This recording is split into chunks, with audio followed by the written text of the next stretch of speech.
You think you know what's scary on Halloween? Ghosts, goblins, haunted houses? Let me tell you, the scariest thing is knocking on the door of a house that shouldn't even exist. What I saw one night when I was a kid, it still makes me afraid of my own reflection. It all happened when I was 11. My friends and I were out trick-or-treating in our small Iowa town. You know the drill, same route every year, same cozy, familiar neighborhood. But that night, something was off. The air felt heavy, and a strange coldness clung to us. Even the jack-o'-lanterns on every porch seemed to flicker in a weird, synchronized rhythm, almost like they were breathing together. Around 9 o'clock, we hit the end of Maple Drive, a street we knew like the back of our hands. Except it wasn't the end. There was a new house standing there. A huge, dark, old-fashioned mansion that I swear had never been there before. My friends stopped dead in their tracks. Wait, what is that? One of them whispered, but the porch light was on the universal invitation on Halloween. So, curiosity getting the better of us, we walked up the crumbling stone path. Before we could even knock, the massive wooden door creaked open all by itself. A woman stood in the doorway, silhouetted against a dim, flickering candlelight from inside. She was unnaturally pale, dressed in old, tattered black lace, and her eyes, they were so dark they seemed to swallow the light around them. She smiled, a slow, unsettling curve of her lips. "What lovely costumes," she whispered, her voice like rustling leaves, even though none of us had said a thing. She held out a crystal bowl filled to the brim with candy. "Take one," she beckoned. But as we got closer, we saw the candy wasn't wrapped. It looked wet, glistening under the porch light. My stomach churned, a cold knot of fear tightening inside me.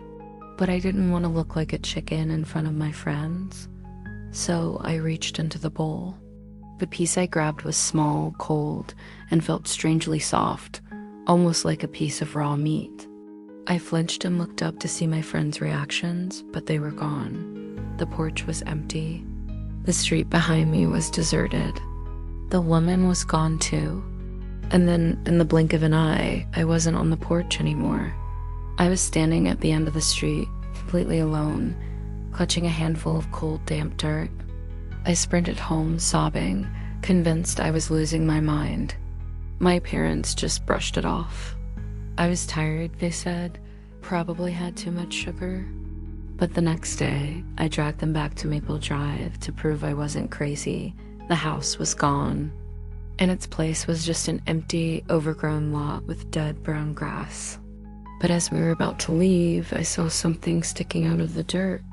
It was a shard of a broken crystal bowl. A week later, things got even weirder. My mom called me into the kitchen, a strange look on her face. "Honey," she said, holding up an old, faded photograph. "Where did you get this?" It was a picture my dad had taken when he was a boy, trick-or-treating on the same street.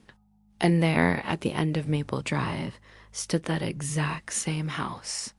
And on the porch, smiling that same unsettling smile, was that same woman in black lace. I flipped the photo over. The date on the back read, October 31st, 1978. I still live in this town, and every Halloween, I can't help myself. Around 9 o'clock, I walked to the end of Maple Drive.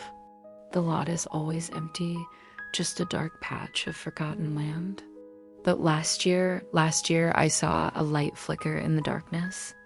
Just for a split second, I swear I saw the house again. And this time, someone was walking up to the door. Someone who was trick-or-treating. Someone who looked exactly like me.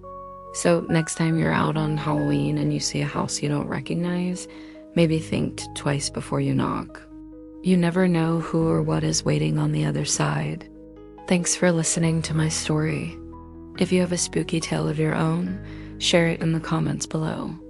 And don't forget to hit that subscribe button and turn on notifications so you don't miss our next video. Stay safe out there.